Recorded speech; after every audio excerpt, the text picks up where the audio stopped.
भारतीय state bank ऊपर जारी निर्देशों के अनुपालन पर अपने अध्यक्ष और प्रबंध निदेशक का एक हलफनामा दाखिल करेगा। हालांकि हम इस समय अवमानना क्षेत्राधिकार का प्रयोग करने के इच्छुक नहीं हैं।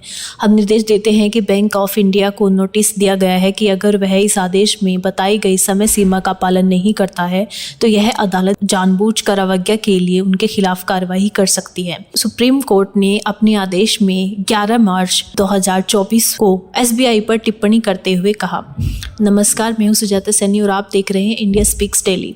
15 फरवरी 2024 को सुप्रीम कोर्ट की एक संवैधानिक पीठ ने चुनावी बॉन्ड योजना को असंवैधानिक करार देते हुए कहा था कि गुमनाम चुनावी बॉन्ड संविधान के अनुच्छेद 19(1)(a) के तहत सूचना के अधिकार का उल्लंघन करता है।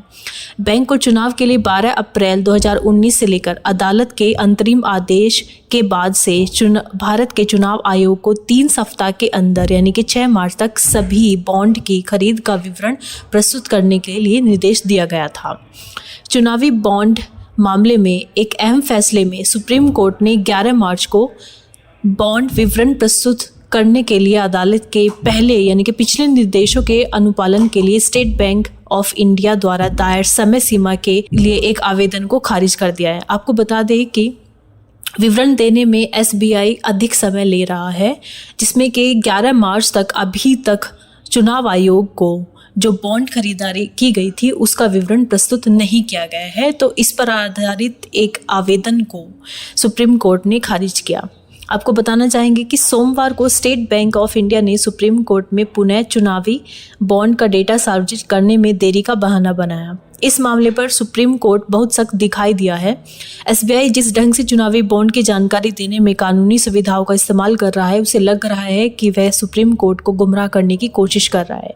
चीफ जस्टिस DY चंद्रचूड़ ने सोमवार की सुनवाई में सरकारी पक्ष के वकील से सवाल किया कि पिछले 26 दिनों के दौरान आपने क्या किया।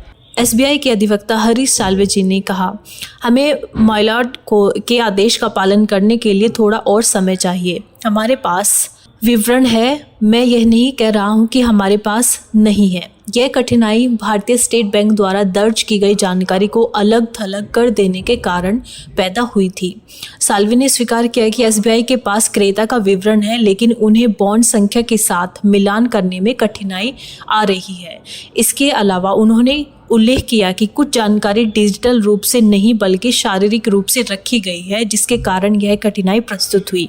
इस पर CJ चंद्रचूड़ ने कहा कि अदालत के निर्देशों के अनुसार बैंक को मिलान अभ्यास करने की आवश्यकता नहीं है, बल्कि केवल जानकारी का खुलासा करना होगा।